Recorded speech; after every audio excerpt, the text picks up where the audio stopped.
Good morning. মই Nazia Bilkis Naznin Mangaldai town হাইস্কুলৰ সহকাৰী শিক্ষয়িত্ৰী। আজি মই ৱেলফেয়াৰ গ্ৰুপৰ ফেচবুক পেজৰ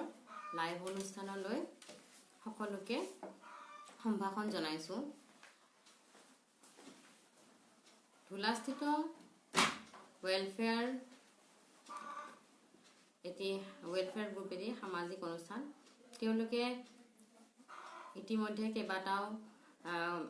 লাইভ কাৰ্যসূচী অনুষ্ঠিত কৰি আহিছে। আজি 10 নম্বৰ কাৰ্যসূচী মই কিছু কথা আলোচনা কৰিবলৈ ওলাইছোঁ আৰু আজিৰ বিষয়বস্তু হৈছে জীৱ বিজ্ঞান। আৰু আমি এই অনুষ্ঠানটো আগন্তুক 2021 বৰ্ষৰ হাইস্কুল শিক্ষান্ত পৰীক্ষাৰ্থীসকলৰ সুবিধাৰ বাবে আয়োজন কৰা হৈছে।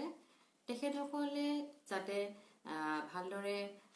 কম সময়তে নিজৰ আত্মবিশ্বাস বঢ়ায়, তেওঁলোকে নিজৰ প্ৰতিটো বিষয়ত নিজৰ জ্ঞান বৃদ্ধি কৰাৰ লগতে ভাল নম্বৰ পাব পৰাকৈ সক্ষম হয়, তাৰ বাবে আমি নিৰন্তৰ প্ৰয়াস চলাই গৈ আছোঁ। আৰু সেই প্ৰয়াসৰে এটা অংশ হিচাপে আজি আমি জীৱ বিজ্ঞান বিষয়টোৰ ওপৰত কিছু আলোকপাত কৰিম। গতিকে আমি প্ৰথমতে আৰম্ভ কৰিছোঁ, জীৱ বিজ্ঞাননো কি হয় আচলতে। আমি যদি জীৱ বিজ্ঞান শব্দটোৰ অবিধানিক অৰ্থ চাবলৈ যাওঁ, তেনেহ'লে আমি ইয়াৰ শব্দটো ভাগ কৰি দেখুৱাব পাৰোঁ জীৱ বিজ্ঞান। এই জীৱ বিজ্ঞান শব্দটো আচলতে গ্ৰীক শব্দ, দুটা শব্দৰ সমাহাৰ হয়। গ্ৰীক বায়স শব্দ আৰু লগছ শব্দৰ পৰা আহিছে। বায়স মানে লাইফ অৰ্থাৎ জীৱন, আৰু লগছ মানে হ'ল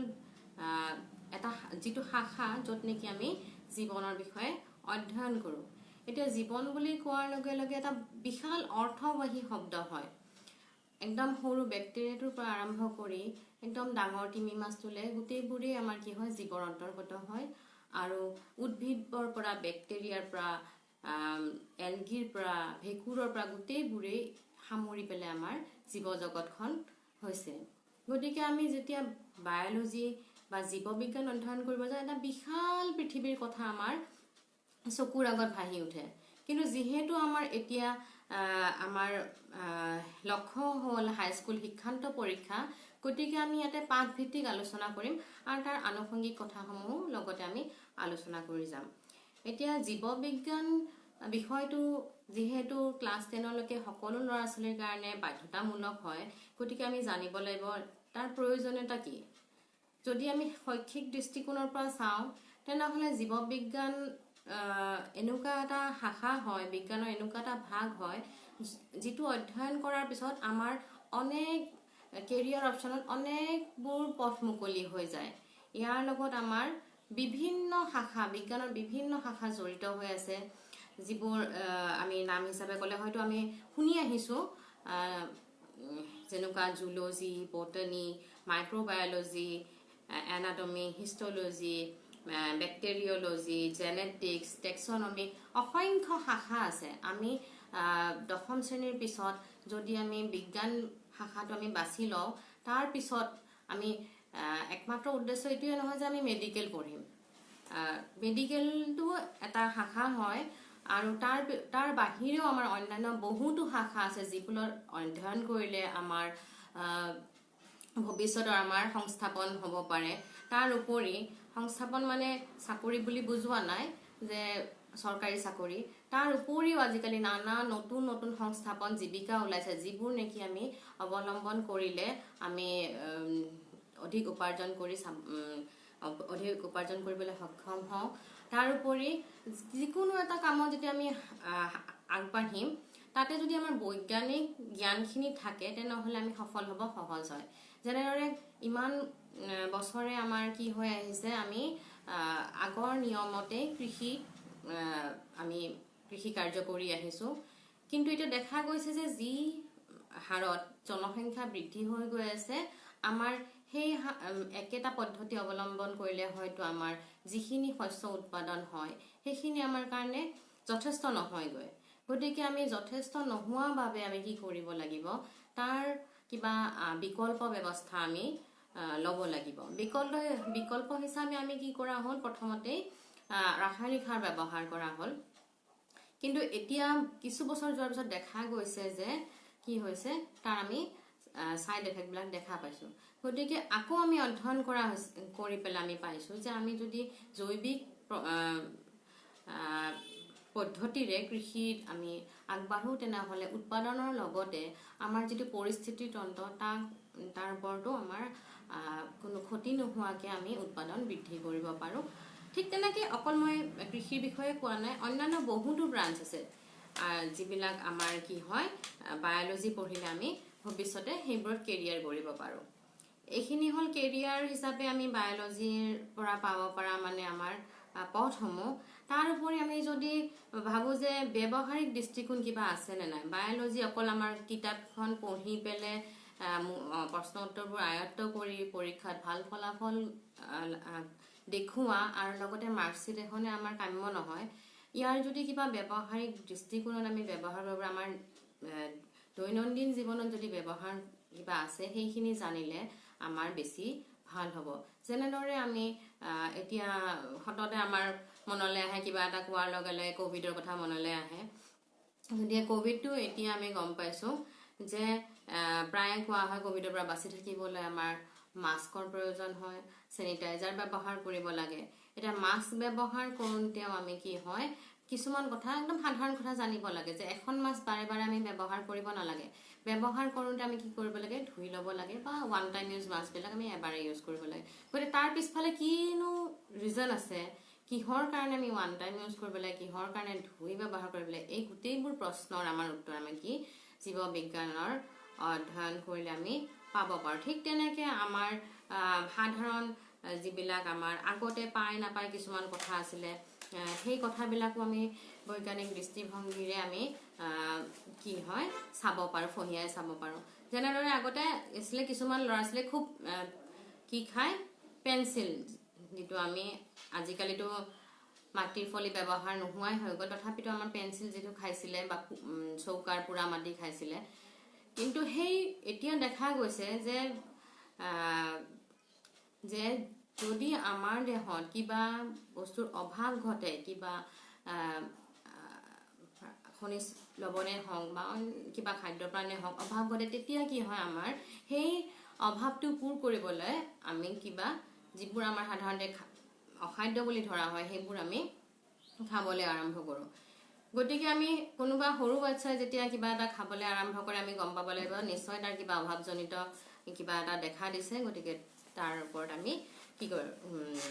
কি ব্যৱস্থা ল'ম, বা ডক্তৰৰ ওচৰলৈ যাম, কেতিয়া যাম, কি যাম, এই গোটেইখিনি আমি ব্যৱহাৰিক দৃষ্টিকোণৰ পৰা চাব পাৰোঁ। এতিয়া গতিকে আমি গম পালোঁ যে জীৱ বিজ্ঞান কেৰিয়াৰ হিচাপেও শৈক্ষিক দৃষ্টি আমি পঢ়াৰ ফালৰ পৰা যথেষ্ট গুৰুত্বপূৰ্ণ হয়, আৰু আমাৰ জীৱন ধাৰণৰ ক্ষেত্ৰতো আমি আৰু বৈজ্ঞানিক দৃষ্টিভংগীৰে আমাৰ জীৱনটো আৰু সুন্দৰ কৰি তুলিবলৈও আমাৰ কি হয়, জীৱ বিজ্ঞানৰ অধ্যয়ন খুবেই প্ৰয়োজন হয়। এতিয়া আমি আহোঁ, যিহেতু আমাৰ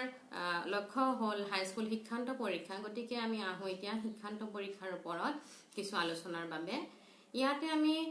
জীৱ বিজ্ঞান যদি আমি কিতাপখন চাওঁ, ক্লাছ 10ৰ কিতাপখনত আমাৰ জীৱ বিজ্ঞানৰ ওপৰত 4টা পাঠ আছে। অধ্যায় 6 নম্বৰ জীৱন প্ৰক্ৰিয়া, আৰু অধ্যায় 7 নম্বৰ নিয়ন্ত্ৰণ আৰু সমন্বয়, অধ্যায় 8 জীৱই কেনেকৈ বংশ বিস্তাৰ কৰে, আৰু অধ্যায় 9 বংশগতি আৰু ক্ৰমবিকাশ। এই বছৰটোত যিহেতু অধিকাংশ সময় শ্ৰেণীকোঠাৰ পাঠদান বন্ধ আছিলে, সেয়েহে অসম চৰকাৰে হাইস্কুল শিক্ষান্ত পৰীক্ষাৰ চিলেবাছৰ কিছু অংশ কমাই দিছে, আৰু সেই কমাই দিয়া অংশসমূহ মই অধ্যায় হিচাপে আলোচনা কৰি যাম। লগতে আমি অধ্যায়সমূহৰ যিবোৰ নম্বৰ বিতৰণ আছিলে সেইবোৰো মই লগত আলোচনা কৰি যাম। এতিয়া আমি প্ৰথম অধ্যায় জীৱন প্ৰক্ৰিয়ালৈ। জীৱন প্ৰক্ৰিয়া অধ্যায়টোত আমাৰ 10 নম্বৰ আগৰ পৰাই দিয়া আছিলে। যিহেতু আমাৰ নম্বৰ কমাই দিয়া হোৱা নাই, পৰীক্ষাটো আমাৰ 100 নম্বৰী পৰীক্ষাই হ'ব, কেৱল আমাৰ চিলেবাছতহে কিছু কৰ্তন কৰা হৈছে। ইয়াতে জীৱন প্ৰক্ৰিয়াত দিয়া আছে 10 নম্বৰ দিয়া আছে, আৰু জীৱন প্ৰক্ৰিয়া পাঠটো যিহেতু আমাৰ জীৱনৰ কাৰণে যথেষ্ট জৰুৰী হয়, সেয়েহে এই পাঠটোৰ পৰা আমাৰ কোনো অংশই বাদ দিয়া মানে সম্পূৰ্ণ পাঠটোৱে আমাৰ কাৰণে দৰকাৰী হয় গতিকে সম্পূৰ্ণ পাঠটোৱে পৰীক্ষাৰ বাবে ৰখা হৈছে দ্বিতীয়তে আহো আমি নিয়ন্ত্ৰণ আৰু সমন্বয় পাঠটোৰ আমাৰ ইয়াতে যদি আমি চোৱা হয় নিয়ন্ত্ৰণ আৰু সমন্বয় পাঠটোত 7 নম্বৰ অধ্যায়ৰ 7.2.2 পৰা আমাৰ পিছৰখিনি মানে বৃদ্ধিৰ বাবে হোৱা চলন পৃষ্ঠা বৃদ্ধিৰ বাবে চলন পৃষ্ঠা নম্বৰ 120 তাৰ পিছৰখিনি আমাক নালাগে আৰু এই যিখিনি লাগে মানে 7.2.2 ৰ আগৰখিনিত আমাৰ নম্বৰ আছে 6 নম্বৰ আকৌ অধ্যায় 8 লৈ আমি আহো জীৱই কেনেকৈ বংশ বিস্তাৰ কৰে এই পাঠটোৰো কিছু অংশ আমাৰ বাদ দিয়া হৈছে 8.3.3 পিছৰখিনি অৰ্থাৎ মানুহৰ প্ৰজনন সেইখিনিৰ পৰা আমাৰ তাৰ পিছৰখিনিলে শেষলৈকে আমাৰ নালাগে একেদৰে আমি অধ্যায় 8তো কিছু অংশ বাদ দিয়া 9তো কিছু অংশ বাদ দিয়া হৈছে 9 অধ্যায় হল বংশগতি আৰু ক্ৰম বিকাশ এই পাঠটিৰ 9.5 ৰ বিবৰ্তনৰ শ্ৰেণী বিভাজন মানে পৃষ্ঠা নম্বৰ 151 পৰা পিছৰখিনি আমাৰ বাদ দিয়া হৈছে আৰু এই অধ্যায়ৰ কাৰণে আমাৰ নম্বৰ দিয়া হৈছে 5 এতিয়া এই অধ্যায় হিচাপে নম্বৰৰো এই মুঠ নম্বৰৰ কিমানখিনি সৰু সৰু আৰু বিভাজন আছে মই কৈ যাম লগতে আৰু এই গোটেই বায়োলজি 4টা অধ্যায় মিলি পেলে 10 6 5 আৰু 5 মিলি পেলে আমাৰ মুঠ নম্বৰ আছে 26 আৰু বায়োলজি এনেকুৱা এটা বিষয় হয় জীৱবিজ্ঞান এনেকুৱা এটা বিষয় হয় যদি আমি ভালকে অকমান বুদ্ধি খটুৱাই পঢ়ো তেনেহলে এই 26 নম্বৰ আমি গুটে পাবলে সক্ষম হম খুব কম কষ্টতে আমি এই 26 নম্বৰ আয়ত্ত কৰিব পাৰিম এতিয়া আমি আহো যে পাঠ ভিত্তিক আৰু কি সৰু সৰু ভাগত নম্বৰবোৰ ভগোৱা হৈছে এতিয়া অধ্যায় 6ত আহো প্ৰথমতে য'ত 10 নম্বৰ আছিলে তাৰে আমাৰ 5 নম্বৰী এটা প্ৰশ্ন আহিব 1 নম্বৰীয় এটা প্ৰশ্ন আহিব আৰু 2 নম্বৰীয় দুটা প্ৰশ্ন আহিব এতিয়া 5 নম্বৰীয় প্ৰশ্নটো আমি এটা বহল প্ৰশ্ন হ'ব ব্যাখ্যামূলক প্ৰশ্ন হ'ব তাৰ পিছৰ আমাৰ যেটো 1 নম্বৰীয় প্ৰশ্ন আছে এটা হেতু আমাৰ হয়তো অপচন আহিব পাৰে নহয় খালি ঠাই আহিব পাৰে নহয় আমাৰ এটা শব্দত বিচৰা এটা উত্তৰ বিচৰা এটা প্ৰশ্ন আহিব পাৰে আৰু তাৰ পিছত আমাৰ 2 নম্বৰীয় প্ৰশ্নখিনি আমাৰ কিহৰ ওপৰত আছে নলেজ আন্ডাৰষ্টেণ্ডিংৰ ওপৰত বেছ কৰি আছে তাতেও আমাৰ খুব এটা বাক্যত শেষ হোৱা বা খুব কম শব্দত শেষ হোৱা আমাৰ উত্তৰ বিচাৰি প্ৰশ্ন আহিব পাৰে ঠিক তেনেদৰে আমি 7 নম্বৰ অধ্যায়লৈ যদি চাওঁ তেনেহলে নিয়ন্ত্ৰণ আৰু সময় পাঠটিৰ পৰা আমাৰ 6 নম্বৰ প্ৰশ্ন আহিছে তাতে 2 নম্বৰীয় এটা প্ৰশ্ন আহিব 1 নম্বৰীয় এটা প্ৰশ্ন আহিব আৰু 3 নম্বৰীয় এটা প্ৰশ্ন আহিব আকৌ 8 নম্বৰ অধ্যায়টোৰ জীৱই কেনেকৈ বংশ বিস্তাৰ কৰে ইয়াৰে 2 নম্বৰীয় এটা প্ৰশ্ন আহিব এইটো আন্ডাৰষ্টেণ্ডিংৰ ওপৰত আহিব আৰু এটা আহিব 3 নম্বৰীয় প্ৰশ্ন যেটো স্কিলৰ ওপৰত আহিব হয়তো তাতে ছবি অঁকাও আহিব পাৰে বা অকমান স্কিল ৰিলেটেড বেলেগ প্ৰশ্ন আহিব পাৰে 9 নম্বৰ অধ্যায়ত আমাৰ 5 নম্বৰে আছে তাতে আমাৰ কি আছে 1 নম্বৰীয় এটা প্ৰশ্ন আহিব নলেজৰ ওপৰত বেছ কৰি আৰু এটা 1 নম্বৰীয় আহিব আন্ডাৰষ্টেণ্ডিংত আৰু এটা আন্ডাৰষ্টেণ্ডিংৰে আহিব কিন্তু নম্বৰটো অকমান বেছি থাকিব 3 নম্বৰ এই নম্বৰবোৰৰ সৰু সৰু ভাগবোৰ মই কৈ দিয়াৰ এটা কাৰণ আছে যে আমি পৰীক্ষাত কি হয় ল'ৰা ছোৱালী যথেষ্ট পঢ়ি তেওঁলোকৰ গোটেইখিনি বিষয়ে ভালদৰে আয়ত্তত থাকে কিন্তু দেখা যায় সময়ত যে তেওঁলোকে গোটেই প্ৰশ্নখন কভাৰ কৰিব নোৱাৰে সময়ৰ অভাৱত যদিও জানে তথাপিও সময়ৰ অভাৱত তেওঁলোকে কি কৰিব নোৱাৰে প্ৰশ্নখন সম্পূৰ্ণকে উত্তৰ কৰিব নোৱাৰে হেহে আমি সদায় প্ৰশ্নৰ নম্বৰ আৰু কি বিচাৰিছে তাৰ ওপৰত নিৰ্ভৰ কৰি আমি উত্তৰবোৰ লিখি যাম যেনেদৰে আমি 1 নম্বৰীয় প্ৰশ্নত আমাৰ এটা শব্দ লিখিলে আমাৰ উত্তৰটো সম্পূৰ্ণ হৈ যায় 2 নম্বৰীয় প্ৰশ্নটো আমি এটা দুটা শব্দ বা এটা বাক্যত আমি শেষ কৰিব পাৰো তাকে নকৰি যদি মই 2 নম্বৰীয় প্ৰশ্নটো একদম দীঘল ব্যাখ্যা হিচাপে লিখিব যাওঁ কাৰণ আমি কি হয় যেটো এটা টপিক দিয়া থাকে হেতু দীঘলকেও আমি লিখিব পাৰো ছুটিকেও লিখিব পৰাকে থাকে উত্তৰটো যদি আমি নম্বৰ চাই পে 2 নম্বৰীয় প্ৰশ্নটো দীঘলীয়াকে লিখো তেনেহলে কি হয় আমাৰ হয়তো 5 নম্বৰৰ কাৰনে কাৰণে কি হ'ব আমাৰ সময়টো কমি যাব লিখিবৰ কাৰণে আৰু নহলে কি হ'ব হয়তো আমাৰ 2-4টা প্ৰশ্ন ৰৈ যাব হেহে আমি সদায় এটা বস্তুত গুৰুত্ব দিম যে আমি নম্বৰ হিচাপে উত্তৰবোৰ লিখিব যত্ন কৰিম হেহে ঘৰত আমি প্ৰেক্টিছ কৰি থাকিম যে কিমান নম্বৰৰ কাৰণে আমি কিমান লিখিম হেতু আমি ঘৰত একদম এই ইনিনত প্ৰেক্টিছ কৰি পেলাই আমি আয়ত্তত আনিব লাগিব হেহে পৰীক্ষাত আমাৰ নম্বৰ পোৱাৰ ভিতৰত জানাটো যিমান দৰকাৰী টাইম মেনেজমেন্টটো সিমানেই বেছি দৰকাৰী কাৰণ জানিলেই নহব আমি পৰীক্ষাৰ বহিখনত লিখি থৈ আহিব পাৰিব লাগিব তাৰ পিছত আমি আহো ইয়াৰে প্ৰত্যেকটো অধ্যায়ৰ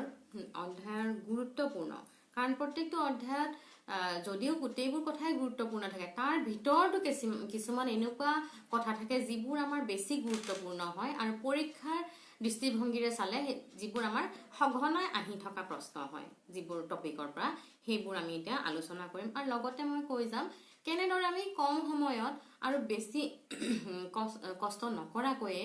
আমি আয়ত্ত কৰিব পাৰো বা পৰীক্ষাৰ আগত কি হয় আমি এনেকুৱাকে লিখি ৰাখিম যে কেৱল চালেই যেন আমাৰ হৈ যায় আমি যেনে পঢ়ি থাকিব নালাগে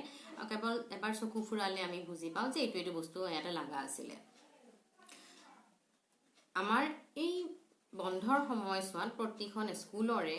অনলাইন ক্লাছ হৈ আছে আৰু তাতে কনচাৰ্ন টিচাৰজনে প্ৰতিটো বিষয়ৰ পাঠ যুগুতাই দিছে তোমালোকে বুলি কৈছো কাৰণ যিহেতু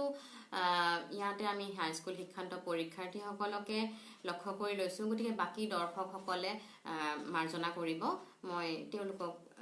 বুজাবলৈ কেতিয়াবা তুমি শব্দটো ব্যৱহাৰ হৈ যাব গতিকে আপোনালোকে মাৰ্জনা কৰিব এতিয়া আমি আহো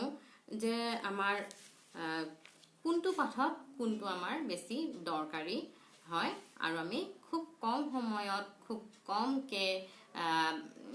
কষ্ট কৰি বেছি নম্বৰ কেনেকৈ পাব পাৰো এতিয়া প্ৰথমতে আহো আমি প্ৰথম পাঠটো জীৱ বিজ্ঞানৰ প্ৰথম পাঠটো জীৱন প্ৰক্ৰিয়া পাঠটোলৈ আহো ইয়াতে দিয়া আছে আমাৰ জীৱ এটাক জীৱ হিচাপে চিনাকি এটা হ'বলে আমাৰ কিছুমান প্ৰক্ৰিয়া চলি থাকে সেই প্ৰক্ৰিয়াবোৰ থাকালৈকে আমি জীৱ এটাক জীৱ বুলি কওঁ সেই প্ৰক্ৰিয়াবোৰ যদি আমি দেখা নাপাওঁ তেনেহলে আমি হেতুক জীৱ বুলি নকওঁ ইয়াৰ ভিতৰত আমি আগতে পাই আহিছো আগৰ ক্লাছতে পাই আহিছো যে ইয়াৰ ভিতৰত আমাৰ কি হয় শ্বসন আমাৰ পাচন আমাৰ প্ৰজনন ৰক্ত পৰিবহন এই ৰক্ত পৰিবহন বাৰু উদ্ভিদৰ দেহত আমি দেখা নাপাওঁ তাৰ ফলনি অন্য পৰিবহন তন্ত্ৰ এটাও আছে গতিকে আমি কি হয় এই প্ৰক্ৰিয়াসমূহ জীৱৰ লগত জড়িত হয় এই আটাইবোৰ প্ৰক্ৰিয়াই এই পাঠটোত অন্তৰ্ভুক্ত কৰা হৈছে তাৰ ভিতৰত আমি দেখিছো যে পাচন প্ৰক্ৰিয়াটো আটাইতকৈ বেছি গুৰুত্বপূৰ্ণ হয় আৰু বাৰে বাৰে পৰীক্ষাত আহি আছে এটা পাচন তন্ত্ৰটো এটা দীঘলীয়া প্ৰক্ৰিয়া হয় আৰু দীঘলীয়া বিষয় হয় এই বিষয়টো আমি যদি পেৰাগ্ৰাফ আকাৰে লিখো তেনেহলে আমাৰ কি হয় আকৌ পঢ়োতে আমাৰ অকমান বাৰে বাৰে মানে সময় যথেষ্ট লাগে গতিকে আমি পৰীক্ষাত পেৰাগ্ৰাফ হিচাপে লিখিব যোনে যেনেকে সবৰে লিখাৰ ধৰণ বেলেগ থাকে তেওঁলোকে তেনেকে লিখিব কিন্তু মনত ৰাখিবৰ কাৰণে এটা ছবিতে যদি আমাৰ হৈ যায় গোটেইখিনি তেনেহলে আমাৰ কাৰণে যথেষ্ট সহজ হৈ যায় এটা পাচন তন্ত্ৰটো আমি জানিব লাগিব পাচন তন্ত্ৰত কি অংগৰে গঠিত হয় পাচন তন্ত্ৰত কি সংগঠিত হয় কোনটো কামৰ বাবে পাচন তন্ত্ৰৰ প্ৰয়োজন হয় আৰু তাতে কি বেলেগ কিবা উৎসেচক বেলেগ কিবা দ্ৰব্যৰ ব্যৱহাৰ আছে নেকি গতিকে এই গোটেইখিনি জানিবলৈ আমি যদি এটা ডায়াগ্ৰাম আঁকি লওঁ আৰু সেই ডায়াগ্ৰামৰ সহায়ত যদি আমি বুজিব চেষ্টা কৰোঁ তেনেহলে আমি সহজ হৈ যাব আমাৰ পেৰাগ্ৰাফ ওয়াইজ বাক্যবোৰ পঢ়ি থকা বাৰে বাৰে আকৌ মনত ৰাখা এইটো বাক্যৰ পিছত সেইটো আমি একগোটকে দেখা পোৱাকে আমি চিত্ৰ আঁকি ললে এই সমস্যাবোৰ নোহোৱা হৈ যাব মই এটা চিত্ৰ আঁকি বুজাব চেষ্টা কৰিছো হয়তো ইয়াতকেও ভালকে তোমালোকে আঁকিব পাৰা আৰু অন্য কৌশলো তোমালোকে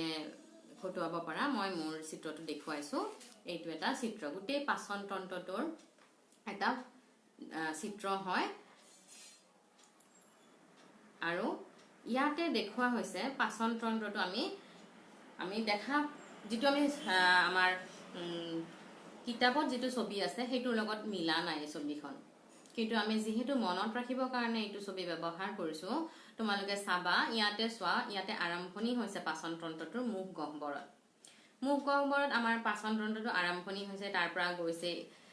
ইয়ালে গৈ পেলাই পাকস্থলী পাইছে পাকস্থলীৰ পৰা আমাৰ ক্ষুদ্ৰান্ত পাইছে, ক্ষুদ্ৰান্তৰ পৰা বৃহদান্ত পাইছে আৰু পায়ত গৈ আমাৰ শেষ হৈছে পাচন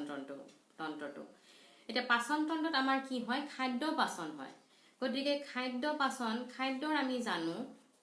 যে প্ৰধানতঃ 6টা উপাদান থাকে। ইয়াৰ ভিতৰত আমাৰ কি হয়, প্ৰধান জটিল উপাদানসমূহ হ'ল কাৰ্বহাইড্ৰেট, প্ৰটিন,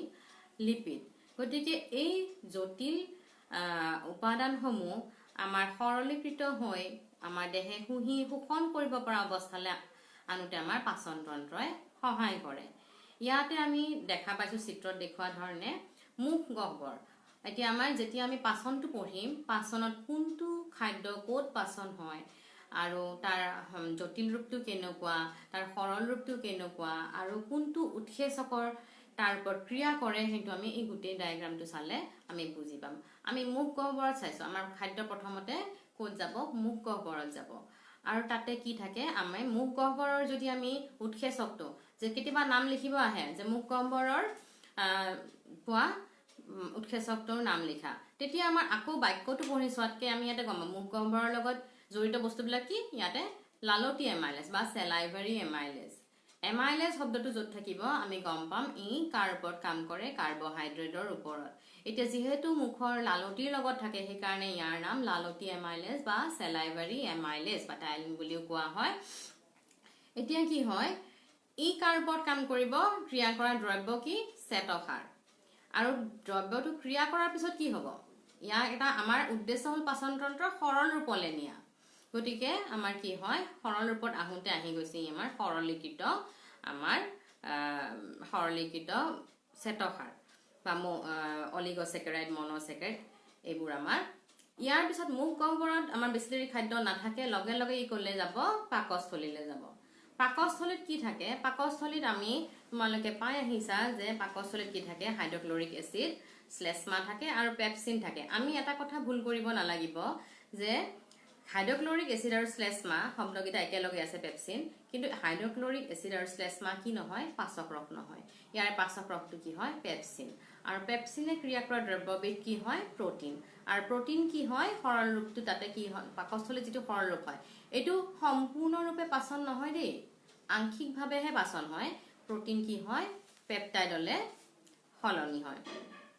এইবাৰ কি হ'ব, আমাৰ পাকস্থলীৰ পৰা আহাৰ আহি আমাৰ ক'ত পাইছে, ক্ষুদ্ৰান্ত পাইছে। ইয়াতে মই তোমালোকে চাবা যে মই কেইটামান মিহি লাইন টানি দিছো। পাকস্থলীৰ যিটো আমাৰ টিউব থাকে সেইটো যথেষ্ট মিহি, সেই বস্তুটো মনত ৰাখিবলৈ আমাৰ কি হৈছে, মই মিহি কেইডালমান লাইন টানি দিছো। আৰু কি হয়, ইয়াতে ক্ষুদ্ৰান্তত আমাৰ কি হয়,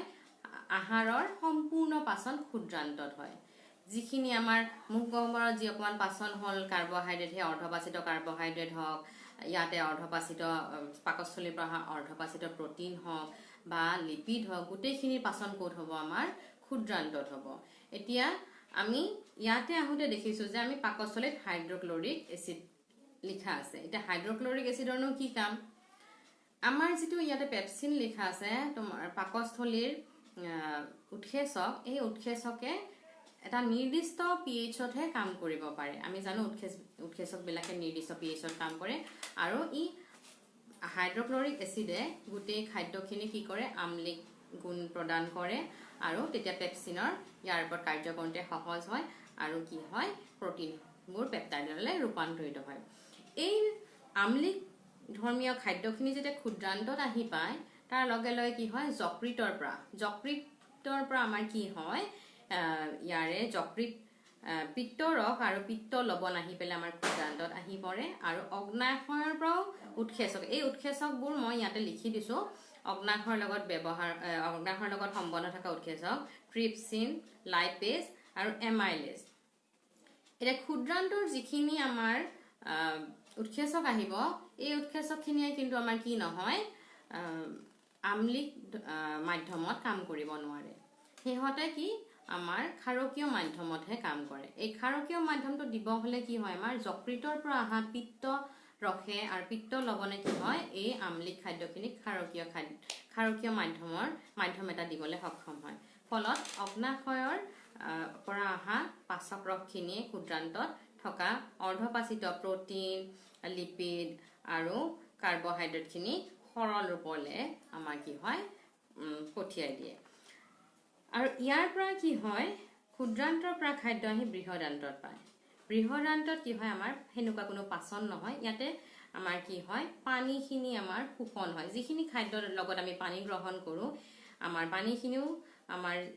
শৰীৰৰ প্ৰয়োজন হয় সেই পানীখিনি আমাৰ কি হয় বৃহদান্তত শোষণ হয় এতিয়া আমি এই চিত্ৰটোৰ সহায়ত পাচন প্ৰক্ৰিয়াটো গোটেইখিনি খুব সহজতে খুব কম সময়তে বুজিব পৰাকে আমি কি কৰিব পাৰিলো ইয়াতে আলোচনা কৰিলো গতিকে আমি যেহেতু পঢ়িছো এই কিতাপত এবাৰ খালি চালে চকু ফুৰালে মনত পৰিব পৰাকে আমি এনেকে চিত্ৰ আঁকি লৈছো তোমালোকে আৰু আন ধৰণেও কিবা যদি কৌশল খটাব পাৰা কৌশল খটাই চাব পাৰা তোমালোকে সহজ হৈ যাব কাৰণ আমি পেৰাগ্ৰাফ হিচাপে লিখি লোৱা বস্তুটো পঢ়োতে আমাৰ অকমান সময় লাগে আৰু অলপ কষ্ট হয় গতিকে আমি ডায়াগ্ৰামৰ সহায়ত বুজিব চেষ্টা কৰিম ঠিক একেদৰে এই জীৱন প্ৰক্ৰিয়া পাঠটিত আৰু এটা দৰকাৰী বস্তু হ'ল হৃদযন্ত্ৰৰ আমাৰ ৰক্ত পৰিবহন প্ৰক্ৰিয়াটোৰ বিষয়ে লিখিব আহে এইটো যদি আমি কি হয় চিত্ৰৰ সহায়ত আমি বুজিব চেষ্টা কৰো মনত ৰাখিব চেষ্টা কৰো আমাৰ খুবেই সহজ হ'ব আৰু এবাৰ বুজি পোৱাৰ পিছত আমি সুন্দৰভাৱে নিজেই লিখিব পাৰিম আৰু আমাৰ কেতিয়াও পাহৰি যোৱাৰ ভয়টো নাথাকিব ইয়াতে মই হৃদযন্ত্ৰৰ চিত্ৰ এটা আঁকিছো তোমালোকে মন কৰিবা চিত্ৰটোত চোৱা দুটা ৰং ব্যৱহাৰ কৰা হৈছে ইফালে এটা ক'লা আৰু এটা ৰঙা ৰং এটা চিত্ৰটোত চাবা আমি সদায় যেতিয়া ইয়াৰে হৃদযন্ত্ৰৰ লগত জড়িত দুটামান মই কথা কৈ দিছো এটা হ'ল আমি হৃদযন্ত্ৰটো আঁকুতে আৰু লেবেলিং কৰোঁতে সদায় এটা কথাৰ প্ৰতি সচেতন হ'ব লাগিব আমি সাধাৰণতে আমাৰ সোঁহাতৰ ফালে থকা বস্তুখিনি আমি সোঁ সাইড আৰু সোঁফাল আৰু বাওঁফালে থকাখিনিক আমি বাওঁফাল বুলি দেখুৱাও কিন্তু হৃদযন্ত্ৰৰ ক্ষেত্ৰত আমি সচেতন হ'ব লাগিব ইয়াতে আমি সোঁহাতে থকা বস্তুখিনিক আমি কি বাওঁ বুলি লিখিব লাগিব আৰু বাওঁফালে থকাখিনি আমি সোঁ বুলি লিখিব লাগিব ইয়াৰ এটা বৈজ্ঞানিক কাৰণ আছে যে এই হৃদযন্ত্ৰটো আমাৰ কি হয় মেৰুদণ্ডী প্ৰাণীৰ হৃদযন্ত্ৰ হয় আৰু মেৰুদণ্ডী প্ৰাণীৰ হৃদযন্ত্ৰটো মেৰুদণ্ডী প্ৰাণীৰ যেতিয়া আমাৰ কি কিবা অপাৰেশ্যন কৰা হয় বা আমাৰ যেতিয়া হেৰি কৰা শল্য চিকিৎসাৰ ক্ষেত্ৰত যেতিয়া আমাৰ ব্যৱহাৰ কৰা হয় তেতিয়া আমাৰ কি হয় আমি বুকুৰ ফালৰ পৰা কাটা হয় সাইডটো আমাৰ বক্ষস্থলটো গতিকে তেতিয়া আমাৰ কি হয় আমাৰ সোঁ হাতৰ ফালে ৰোগীজনৰ বুলি কৈছো ব্যক্তিজনৰ হাৰ্টৰ বাওঁফালটো বা হৃদযন্ত্ৰৰ বাওঁফালটো থাকে ডক্টৰজনৰ সোঁ হাতৰ ফালে আৰু ডক্টৰজনৰ বাওঁ হাতৰ ফালে ৰোগীজনৰ সোঁফালটো থাকে গতিকে সেই বস্তুটো ভুল নহ'ব কাৰণে আমি সদায় মনত ৰাখিব লাগিব যে আমাৰ সোঁ হাতৰ ফালে হৃদযন্ত্ৰৰ বাওঁফালটো থাকিব আৰু বাওঁ হাতৰ ফালে সোঁফালটো থাকিব আৰু কেইটামান কথা মই কৈ দিছো ইয়াতে মনত ৰাখিবৰ কাৰণে যে আমি এই নামাকৰণ লেভেলিংটো কৰোঁতে আমাৰ অকমান খেলিমেলি হয় ইয়াতে চাবা তোমালোকে অলিণ্ডৰ পৰা তোমালোকে কিতাপত চাই ল'বা অলিণ্ডৰ পৰা ওলোৱা যিকেইটা আমাৰ শিৰা আছে বা ধমনী আছে শিৰা বুলি কৈছো অলিণ্ডৰ পৰা যিকেইটা ওলাই পাইপ বুলিয়ে কৈছো যিকেইটা ওলাই সেইকেইটা কি বুলি কোৱা হ'ব আমাৰ শিৰা বুলি কোৱা হ'ব আৰু নীলৰ পৰা যিকেইটা ওলাই আমাৰ কি হয় ধমনী আমাৰ মাজে মাজে এই শিৰা আৰু ধমনী শব্দ দুটাৰ খেলিমেলি হয় কাৰণে মই বাৰে বাৰে কৈ দিছো আৰু ইয়াতে যেহেতু দুটা ৰং ব্যৱহাৰ কৰা হৈছে আমি মনত ৰাখিবলৈ সহজ হ'ব যিফালে ক'লা ৰং ব্যৱহাৰ কৰা হৈছে ইফালে আমি কাৰ্বন ডাই অক্সাইড যুক্ত তেজ থকা বুলি ধৰি লম আৰু যিফালে আমি ৰঙা ৰঙে ব্যৱহাৰ কৰিছো সিফালে আমি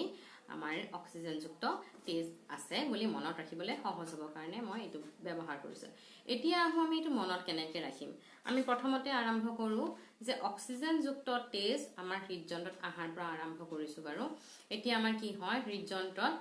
অক্সিজেন যুক্ত তেজ অক্সিজেন আমাৰ ক'ৰ পৰা আহিব সেইটো মনত ৰাখিব লাগিব অক্সিজেন আমি ক'ত পাম হাওঁফাওঁত পাম এতিয়া হাওঁফাওঁৰ ফালৰ পৰা অক্সিজেন যুক্ত তেজ আমাৰ প্ৰথমতে ক'ত প্ৰৱেশ কৰিব ইয়াৰে অলিণ্ডত বাওঁ অলিণ্ডত প্ৰৱেশ কৰিব আৰু অলিণ্ডত প্ৰৱেশ কৰিলে আমি কি বুলি কওঁ শিৰা গতিকে এইকেইটাক আমি কি বুলি কম ক্লুম শিৰাৰে আহি পেলে বাওঁ অলিণ্ডত অক্সিজেন যুক্ত তেজ প্ৰৱেশ কৰিছে ইয়াৰ পিছত হৃদযন্ত্ৰৰ সংকোচনৰ ফলত কি হ'ব এই ওপৰৰ এইখিনি সংকোচনৰ ফলত আমাৰ কি হ'ব এই তেজখিনি আমাৰ বাওঁ নীললৈকে সোমাই যাব বাওঁ নীললৈকে সোমাই গ'ল সোমাই যোৱাৰ পিছত আকৌ দ্বিতীয়টো সংকোচনৰ ফলত কি হ'ব বাও নিলয়ৰ পৰা আমাৰ কি হ'ব এইফালেৰে আমাৰ নিলয়ৰ পৰা ওলোৱাটোক আমি কি বুলি ক'ম ধমনী আৰু এইটো কি হ'ব মহাধমনীৰে আমাৰ কি হ'ব এইটো শৰীৰৰ বিভিন্ন অংগলে আমাৰ শৰীৰৰ বিভিন্ন অংগত যেহেতু অক্সিজেনৰ প্ৰয়োজন বিভিন্ন অংগলে কি হ'ব অক্সিজেনযুক্ত তেজখিনি পৰিবাহিত হৈ যাব বিভিন্ন অংগত সেই তেজৰ পৰা অক্সিজেনখিনি আমাৰ শ্বসনত ব্যৱহাৰ হ'ব শ্বসনত শক্তি মুকলি হ'ব আৰু অক্সিজেনখিনি ব্যৱহাৰ হৈ পেলাই শ্বসনত কি হয় আমাৰ কাৰ্বন ডাই অক্সাইড নিৰ্গত হয় সেই কাৰ্বন ডাই অক্সাইডখিনি পুনৰ কি হ'ব তেজে কঢ়িয়াই লৈ আহি পেলাই আমাৰ কি হ'ব সু অলিন্দত প্ৰৱেশ কৰিব সু অলিন্দত প্ৰৱেশ কৰোঁতে আমাৰ কি হ'ব অলিন্দত প্ৰৱেশ কৰাবিলাক যেহেতু আমি শিৰা বুলি কওঁ এয়া কি হৈছে ঊৰ্ধ্ব মহাশিৰা মানে ওপৰৰ ফালৰ পৰা যিখিনি তেজ আহিব আমাৰ দেহৰ ওপৰৰ ফালৰ পৰা তেজখিনি ঊৰ্ধ্ব মহাশিৰাৰে আহি পেলাই ইফালে প্ৰৱেশ কৰিব আৰু আমাৰ কি হয় নিম্ন মহাশিৰাৰে আৰু আমাৰ বাকীখিনি তেজ আহি পেলাই ইয়াতে সু অলিন্দত প্ৰৱেশ কৰিব ইয়াৰ পিছৰ সংকোচনত কি হ'ব এই অলিন্দৰ পৰা সু অলিন্দৰ পৰা কাৰ্বন ডাই অক্সাইড যুক্ত তেজ আমাৰ কি আহিব সুনিলয়লৈ আহিব আৰু সুনিলয় আকৌ সংকোচন হোৱাৰ ফলত কি হ'ব এই তেজখিনি পুনৰ আমাৰ কি এনেকে ওলাই গৈ নিলয়ৰ পৰা ওলাই যোৱাবিলাকক আমি কি বুলি ক'ম ধমনী বুলি ক'ম ইয়াক আমি কি বুলি ক'ম ক্লোম ধমনীৰে আমাৰ ক'ত যাব হাওঁফাওঁলৈ যাব এতিয়া আমাৰ কি হয় এই বস্তুবোৰ শব্দবোৰ যাতে মনত থাকে তাৰ কাৰণে মই কেইটামান কিটিক কৈ দিছোঁ হাওঁফাওঁৰ পৰা আহা আৰু হাওঁফাওঁলৈ যোৱা যিকেইটা আমাৰ পথ আছে সেইকেইটাক আমি তাৰ লগত আমি কি ব্যৱহাৰ কৰিম ক্লোম শব্দটো ব্যৱহাৰ কৰিম আৰু আমাৰ আগতেই মই এবাৰ কৈছোঁ যে অলিন্দৰ লগত সম্পৰ্ক থকা পথকেইটাক আমি কি বুলি ক'ম শিৰা বুলি ক'ম অৰ্থাৎ এইটো আমাৰ কি হ'ব ক্লোম শিৰা যদিও এইটো ক্লোম শব্দ হ'ব হাওঁফাওঁলৈ গৈছে কিন্তু ইয়াৰ সম্পৰ্ক ক'ৰ লগত নিলয়ৰ লগত গতিকে এইটোক আমি শিৰা ব্যৱহাৰ কৰিব নোৱাৰোঁ কি হ'ব নামটো ক্লোম ধমনী ঠিক একেদৰে আমাৰ কি হয় ইয়াতে ওপৰ ফালৰ পৰা আহিছে ঊৰ্ধ্ব আৰু সোমাইছে ক'ত আমাৰ অলিন্দত গতিকে শিৰা ঊৰ্ধ্ব মহাশিৰা ইফালৰ পৰা আহিছে তলফালৰ পৰা আহিছে গতিকে নিম্ন সোমাইছে ক'ত অলিন্দত গতিকে নিম্ন মহাশিৰা ঠিক তেনেদৰে আমাৰ এইটো আমাৰ কি হৈছে এইটো ক্লোম ধমনী ওলাই গৈছে আৰু এইটো আমাৰ যিহেতু বহুত ডাঙৰ হয় গোটেই শৰীৰলৈ তেজ লৈ যাব এইটো কি বুলি কওঁ আমি মহাধমনী নীলৰ পৰা ওলাইছে গতিকে ধমনী আৰু কি হয় আমাৰ ডাঙৰ যিহেতু সেইকাৰণে আমাৰ মহাধমনী গতিকে আমি ইয়াতে কি হয় খুব সহজতে আমি নামবোৰ মনত ৰাখিব পাৰিলোঁ আৰু ক'ৰ পৰা ক'লে তেজ যায় কেনেকৈ অক্সিজেনযুক্ত তেজ আহি পেলাই গোটেই দেহত পৰিবহন হয় দেহৰ পৰা কাৰ্বন ডাই অক্সাইড কঢ়িয়াই লৈ অক্সিজেন কেনেদৰে আহে হৃদযন্ত্ৰলৈ তাৰ পৰা কেনেদৰে আমাৰ হাওঁফাওঁলৈ যায় এই গোটেইখিনি কেৱল মাত্ৰ এটা চিত্ৰৰ সহায়ত আমি বুজিব পাৰিলোঁ ঠিক এনেদৰে বাকী কিছুমান অধ্যায়ৰ কথা মই কম সময়ো বহুত তাকৰীয়া গতিকে খুব কম সময় ব্যৱহাৰ কৰি মই ক'ব চেষ্টা কৰিছোঁ আৰু এটা ইয়াৰে এই পাঠটোৰ এই দুটাই খুব দৰকাৰী আৰু তাৰ উপৰি আমাৰ ৰেচন তন্ত্ৰটো আমি কি কৰিব লাগিব এবাৰ চাব লাগিব আৰু উদ্ভিদৰ পৰিবহন যেতিয়া আমি চাম তেতিয়া তাতে দুটা আহে তাতে আমি কেতিয়াও কনফিউজ হ'ব নালাগে জাইলেম আৰু ফ্লোয়েম দুটা লগ লাগি পেলাই আমাৰ জাইলেম কলা আৰু ফ্লোয়েম কলা লগ লাগি আমাৰ উদ্ভিদৰ পৰিবহন তন্ত্ৰটো গঠিত হৈছে আৰু জাইলেমেৰে সদায় এফালেহে যায় আমি এটা কথা মনত ৰাখিব লাগিব জাইলেমেৰে সদায় এটা দিশলৈ যায় শিপাৰ পৰা আমাৰ পাতলে বেলেগ ঠাই আমাৰ কি নহয় লক্ষ্য নহয় আমাৰ শিপাৰ পৰা পাত গতিকে একমুখী পৰিবহন হয় জাইলেমেৰে আৰু ফ্লোয়েমৰ কাম হ'ল আমাৰ কি খাদ্য পৰিবহন আৰু যিবোৰ আমাৰ হৰমন হওক খনিজ লৱণ নহয় দৰকাৰী যিবোৰ আমাৰ দ্ৰব্য আমাৰ জাইলেমেৰে পানী আৰু খনিজ লৱণ যাব আৰু ফ্লোয়েমেৰে আমাৰ কি হ'ব খাদ্য আৰু অন্যান্য যিবোৰ হৰমন আৰু যিবোৰ দ্ৰব্য থাকে সেই দ্ৰব্যবোৰ আমাৰ পৰিবহন হয় এতিয়া খাদ্য দ্ৰব্য বুলি কোৱাৰ লগে লগে খাদ্য উদ্ভিদৰে হওক জীৱৰে হওক প্ৰতিটো কোষতে প্ৰয়োজন হয় উদ্ভিদ বা প্ৰাণী যিয়ে নকওঁ প্ৰতিটো কোষতে প্ৰয়োজন হয় সেয়েহে ফ্লোএমে যিহেতু খাদ্য লৈ যাব ই প্ৰতিটো দিশতে পৰিবহন কৰিব অকল এক দিশে নহয় অকল ওপৰৰ ঊৰ্ধ্ব দিশে বা নিম্ন দিশে বুলি কথা নাই ইয়াৰ পাৰ্শ্বীয় দিশতো হওক ঊৰ্ধ্ব নিম্ন সব ফালে কি হ'ব গতি কৰিব গতিকে আমাৰ পাৰ্থক্য লিখিব আহে জাইলেম আৰু ফ্লোএমৰ তেতিয়া আমি কিছুমান কথা লিখিব লাগিব নিজৰ বুদ্ধি খটুৱাই যে আমি লিখিব লাগিব যে জাইলেমেৰে কি হয় কেৱল পানী আৰু খনিজ লৱণ পৰিবহন হয় আৰু ফ্লোএমেৰে কি হয় খাদ্য পৰিবহন হয় আৰু কি জাইলেমৰ পৰিবহনৰ দিশ একমুখী আৰু ফ্লোএমৰ কি হয় চাৰিওফালে পৰিবহন হয় আৰু তেনেদৰে আৰু কেইটামান পইণ্ট আছে আমি পইণ্ট ৱাইজ যদি লিখি লওঁ আমাৰ পঢ়িবলৈ সুবিধা হয় মই বাৰে বাৰে কৈছো যে পৰীক্ষাত লিখাৰ কথাটো বেলেগ হেতু আমি প্ৰেক্টিস কৰিব লাগিব আৰু মনত ৰাখাৰ কৃতিত্ব হ'ল বেলেগ মনত ৰাখিবৰ কাৰণে আমি সদায় নিজে নিজে কিছুমান সিম্বল ব্যৱহাৰ কৰি চাৰ্ট ব্যৱহাৰ কৰি ফ্লো চাৰ্ট হওক ডায়াগ্ৰাম হওক এইবোৰ ব্যৱহাৰ কৰি আমি মনত ৰাখিম আৰু লিখাখিনি আমি কেনেদৰে ধুনীয়াকৈ লিখিম হেতু আমাৰ টাইম মেনেজমেন্ট কৰি পেলে প্ৰেক্টিস কৰি কৰি এই 2 মাহত আমি ঠিক কৰি ল'ব লাগিব ইয়াৰ পিছৰ পাঠটি হ'ল নিয়ন্ত্ৰণ আৰু সমন্বয় ইয়াৰ পৰা সিধা প্ৰশ্ন আহে যে সাইনেপস কি প্ৰতিক্ৰিয়া কি প্ৰতিধ্বনু কি এনেকুৱা ডাইৰেক্ট প্ৰশ্ন আহে এইবোৰ আমি বাক্যৰে লিখি ললে আমাৰ মনত থাকিব তাৰ পিছত আৰু ইয়াৰে খেলিমেলি লগা কথাটো হ'ল যে মস্তিষ্কৰ বিভিন্ন অংশৰ কাৰ্যৰ বিষয়ে লিখা আহে যে চেৰিব্ৰামৰ এটা কাৰ্য উল্লেখ কৰা বা প্ৰমস্তিষ্কৰ এটা কাৰ্য উল্লেখ কৰা এতিয়া কি হয় আমি কিতাপত দেখা পাইছো কিতাপত পেৰাগ্ৰাফ হিচাপে লিখা আছে গতিকে আমাৰ কি হয় বাৰে বাৰে হেবোৰ বিচাৰি কোনখিনিতে বা প্ৰমস্তিষ্কৰ কথা আছিলে কোনখিনিতে বা আমাৰ পশ্চাদ মস্তিষ্কৰ কথা আছিলে ক'ত বা চেৰিব্ৰাম আছিলে কোনটো বা কিহৰ অংশ হেবোৰ আমাৰ কি হয় খেলিমেলি হয় গতিকে আমি কি কৰিম যে তাৰ কাৰণে আমি চাৰ্ট বনাই লম এতিয়া আমি প্ৰথমতে জানিব লাগিব যে স্নায়ুতন্ত্ৰটো কি স্নায়ুতন্ত্ৰটো আমাৰ কিহেৰে গঠিত কেইটা ভাগ আছে হেখিনি আমি চাৰ্ট ইয়াতে মই এনেকৈ চাৰ্ট বনাই লৈছো প্ৰথমতে কি হয় স্নায়ুতন্ত্ৰ কিহেৰে গঠিত হয় স্নায়ুতন্ত্ৰটো আমাৰ কি আছে মগজু আছে স্নায়ু ৰজ্জুডাল আছে আৰু আমাৰ সংগ্ৰাহী অংগবোৰ সংগ্ৰাহী অংগ বুলি কওঁতে আমাৰ চকু ছাল জিভা এই গোটেইবোৰ সংগ্ৰাহী অংগ হয় এতিয়া স্নায়ুতন্ত্ৰটো সংগ্ৰাহী অংগৰ বাহিৰে যিখিনি আমাৰ স্নায়ুতন্ত্ৰ প্ৰধান ভাগ তাৰে আকৌ কি হৈছে দুটা ভাগত ভাগ কৰা হৈছে তাৰে এটা হ'ল কেন্দ্ৰীয় স্নায়ুতন্ত্ৰ আৰু এটা প্ৰান্তীয় স্নায়ুতন্ত্ৰ গোটেইখিনিকে আমি কি হয় অধ্যয়নৰ সুবিধাৰ কাৰণে ভাগ কৰি লোৱা হৈছে তেনেকুৱা কোনো ভাগ শৰীৰত নাথাকে অধ্যয়নৰ সুবিধাৰ কাৰণে ভাগ কৰা হৈছে এতিয়া আমি কেন্দ্ৰীয় স্নায়ুতন্ত্ৰৰ কথা যেতিয়া আলোচনা কৰিম তেতিয়া আমাৰ কিহৰ বিষয়ে আলোচনা কৰিম মগজু আৰু স্নায়ু ৰজ্জুডালৰ বিষয়ে এই দুটা অংশ লগ লাগি আমাৰ কি হৈছে কেন্দ্ৰীয় স্নায়ুতন্ত্ৰ গঠিত হৈছে এটা প্ৰান্তীয় স্নায়ুতন্ত্ৰ বুলি কওঁতে কেন্দ্ৰীয়টো বাদ দি পেলে বাকি যিখিনি থাকে তাৰ মানে স্নায়ু ৰজ্জুডালৰ পৰা যিবোৰ স্নায়ু উৎপত্তি হৈ দেহৰ বিভিন্ন অংশলৈ গৈছে সেই গোটেইখিনিকে একেলগে আমি কি বুলি কম প্ৰান্তীয় স্নায়ুতন্ত্ৰ বুলি কম আটাইখিনি লগ লাগি এতিয়া আমি মগজুৰ বিভিন্ন অংশৰ কাৰ্য এতিয়া মই এটা ভাগ কৰি লৈছো প্ৰমস্তিষ্ক মধ্য মস্তিষ্ক আৰু পশ্চাদ মস্তিষ্ক বুলি ইয়াতে মই এতিয়া 1 নম্বৰ 2 নম্বৰ কেনেদৰে মই লিখি লৈছো কাৰ্যবিলাক যেনে প্ৰমস্তিষ্কৰ কাম হ'ল চিন্তা ভাৱনা কৰা সংগ্ৰাহী ইন্দ্ৰিয়ৰ পৰা অহা সংবাদক গ্ৰহণ কৰা ঐচ্ছিক পেশীসমূহৰ আজ্ঞাবাহী বাৰ্তা প্ৰেৰণ কৰা সকলো বাৰ্তাৰ পৰা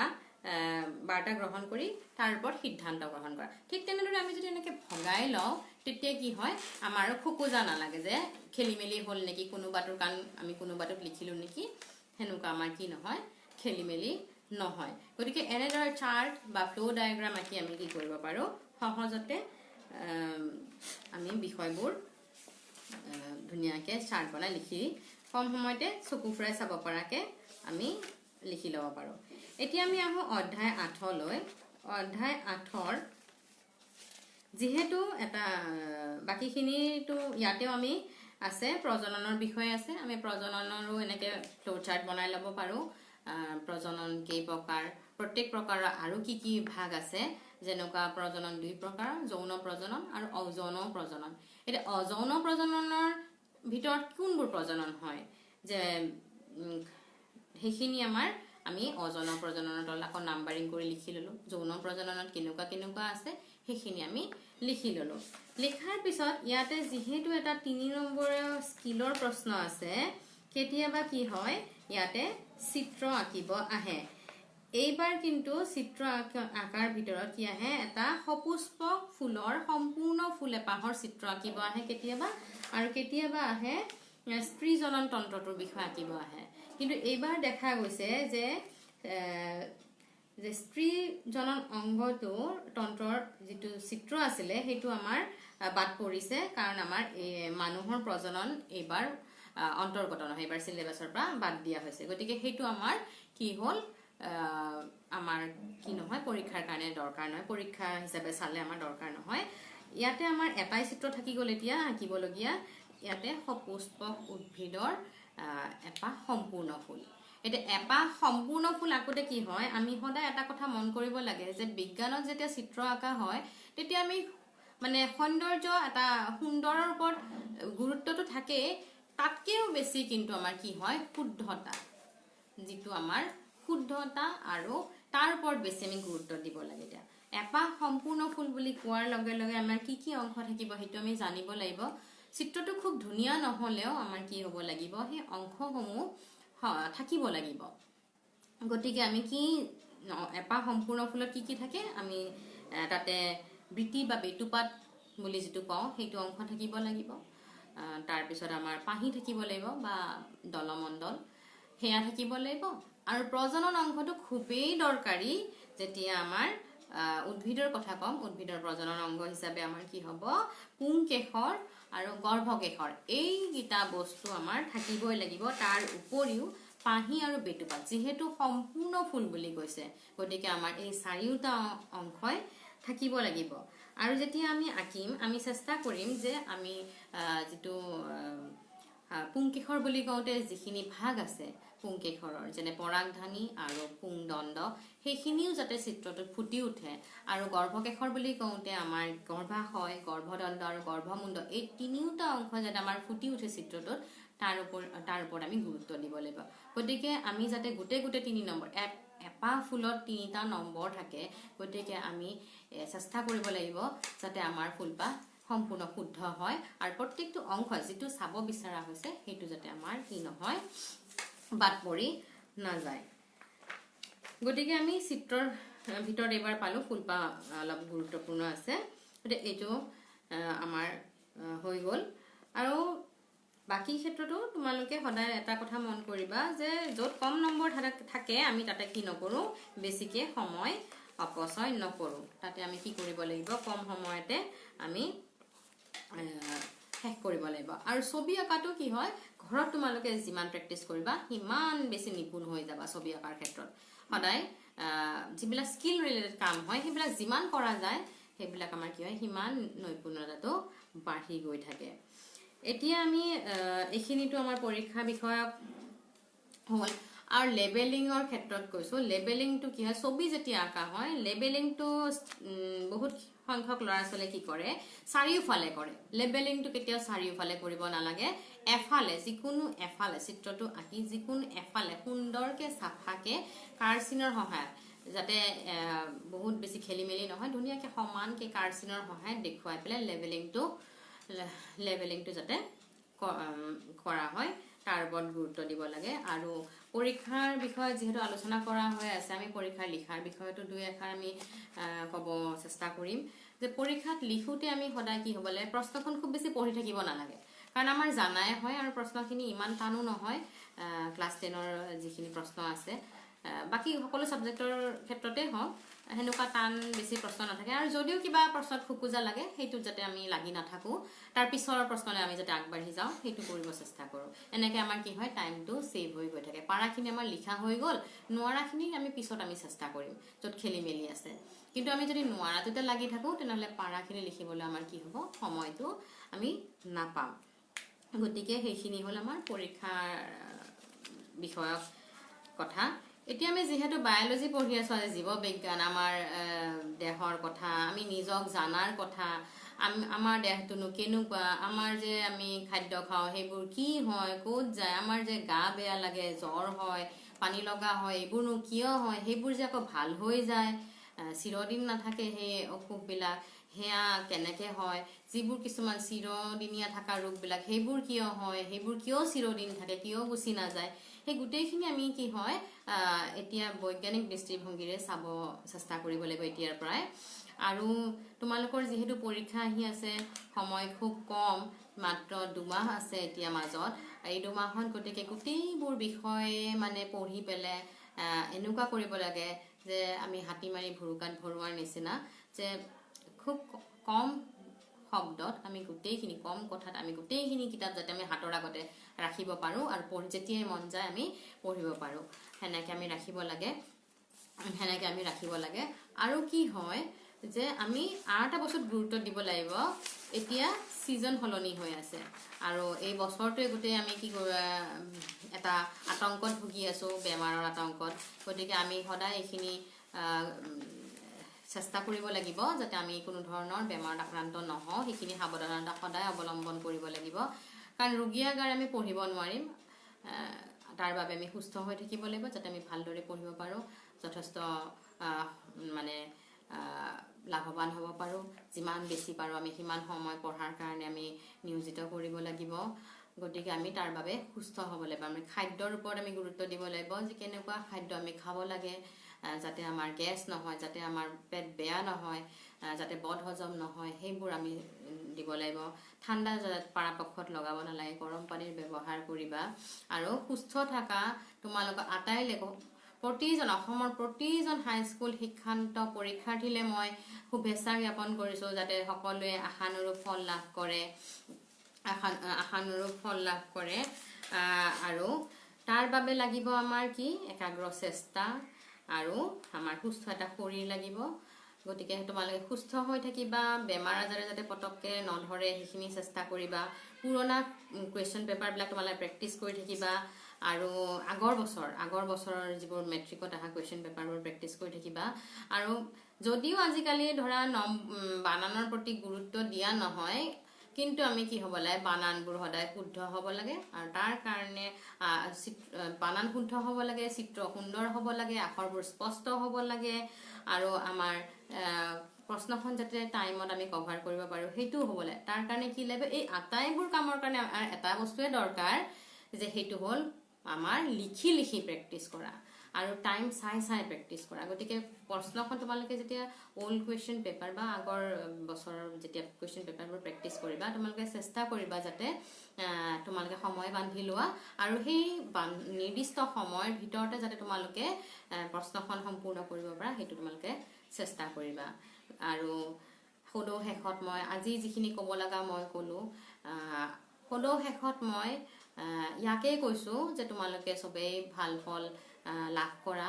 আৰু ইয়াৰে প্ৰচেষ্টাতে ৱেলফেয়াৰে যোৱা